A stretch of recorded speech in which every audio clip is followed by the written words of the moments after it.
Hello and welcome to As the Key Turns. I'm David Lehman. I spent 23 years at the Supermaximum prison in Marion, Illinois, the same place that replaced Alcatraz. And I live in a third world country. This is Guyana that you're seeing in back of me here. Let me give you a quick tour of where I'm at. I'll just turn the camera around. And here's my neighborhood. And it looks like it's just starting to rain.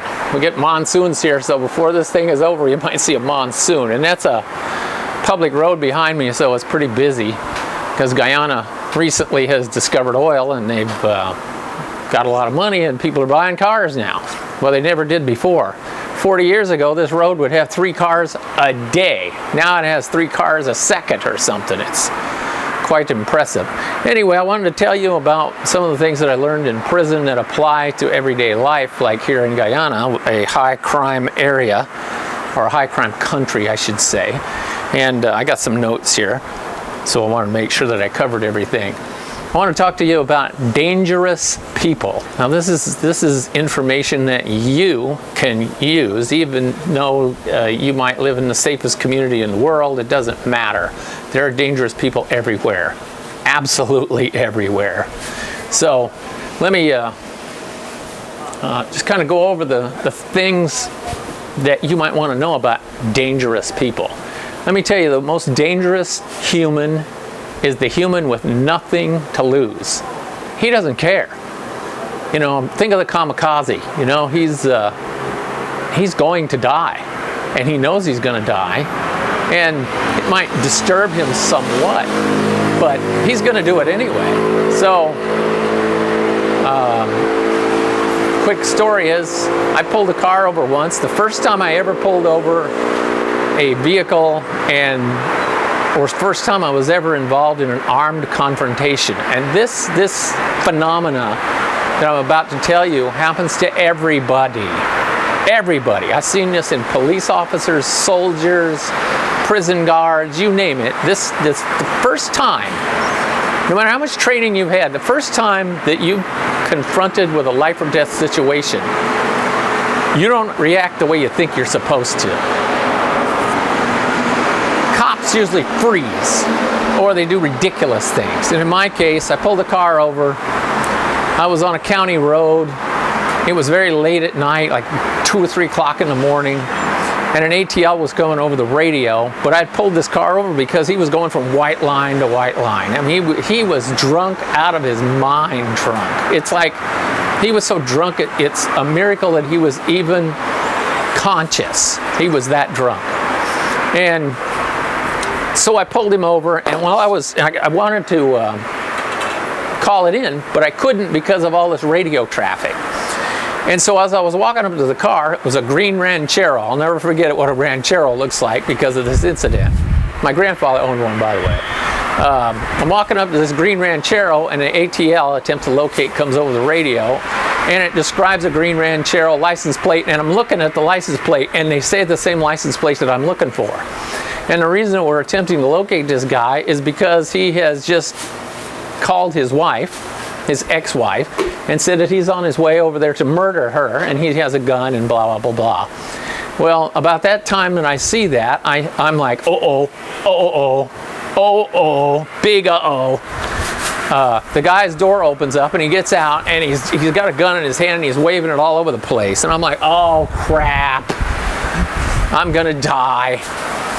And my parents were still alive at the time, so the first thing that ran through my mind was, boy, my mom's sure going to be pissed when I got killed because she was warning me, don't be a cop because you're going to get killed. And I always said, Ma. Well, turned out it was right, because I'm about to die right there on the side of this county road, and nobody knows it. There's no cameras in those days. They would have just found a dead cop on the side of the road with his car running, door open. Shit. So I do the sensible thing that everybody does. I fall to my knees and run back to my car on my knees because my knees don't work anymore. And all I can think of is grab the shotgun. So I get in the car somehow. I grab a hold of the shotgun, and the whole time this drunk dude is out there pointing his gun all over the place, you know? And apparently, he said later that if he could have figured out If I didn't bring all those other cops with me, he would have shot it out with us. And I'm like, I was alone. He was seeing 4 and 5 cops because he was so drunk. Well, anyway, thank goodness he didn't shoot me. I get back to the car, I'm going to get the shotgun out, and it's locked. There's a thing on it that locks it. And man, I may have to quit here in a minute due to the rain.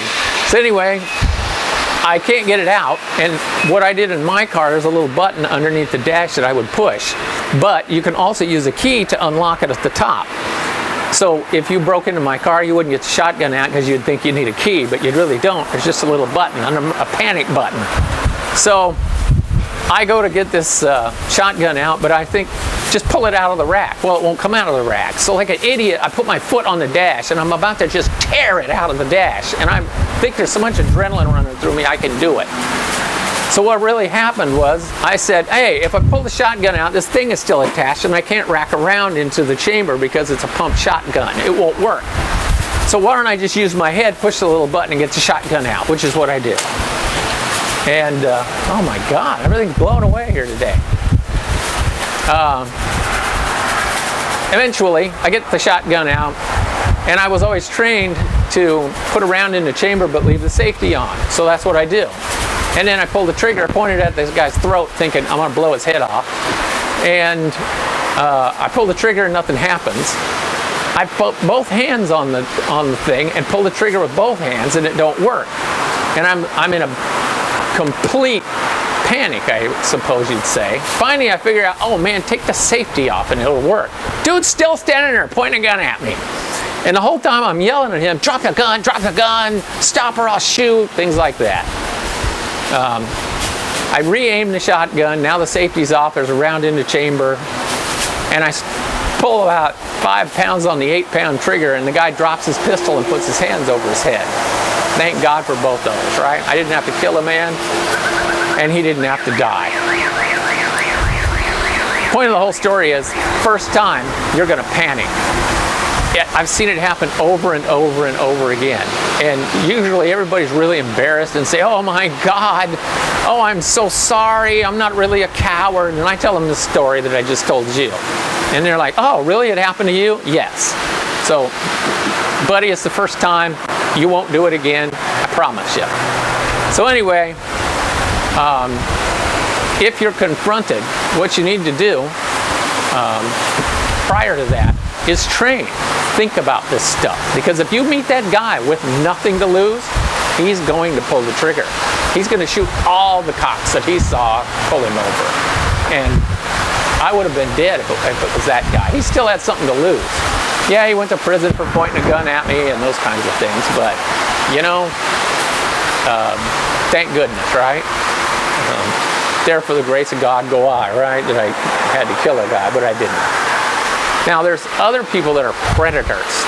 And these people, they're the most likable people you'll ever meet. Man, they are friendly. They're really super nice. And what they're doing is they're investing in you. And they're setting you up for,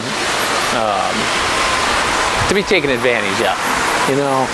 Oh man, yeah, I'll buy the coffee. I'm a rich guy. I'll buy the coffee. I'll buy your cookie. I'll buy the sandwich, or I'm getting lunch today. And then one day they show up and then they want, hey man, could you loan me 10 grand because blah, blah, blah, blah, blah. Well, yeah. And you've been nice to them, or they've been so nice to you that you feel obligated to loan them this 10 grand, or you know, I got this big emergency, you know, I'm trapped overseas, and you love me because I've been just love bombing you. You know, people who are overly friendly or much nicer than everybody else that you know, they could be just nice people. Maybe not. Just keep that in the back of your head.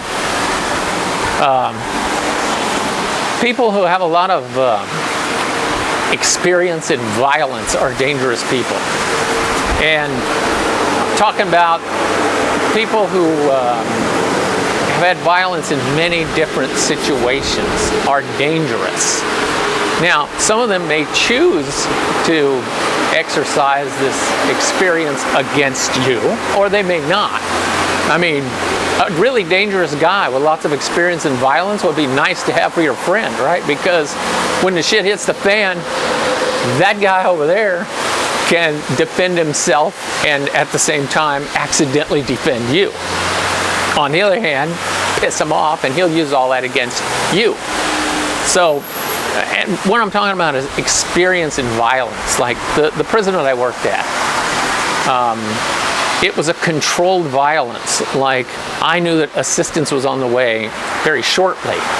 So that was a different type of violence, even though, yes, it was unarmed or armed violence where I went up against an individual that may have had a knife or a club or a stone or whatever, a chair, those kinds of things, a weapon of some sort, and all I had was a nightstick. But see, I always kept my nightstick with me. So my experience in violence with those 23 years that I worked in that prison was a very controlled kind of violence.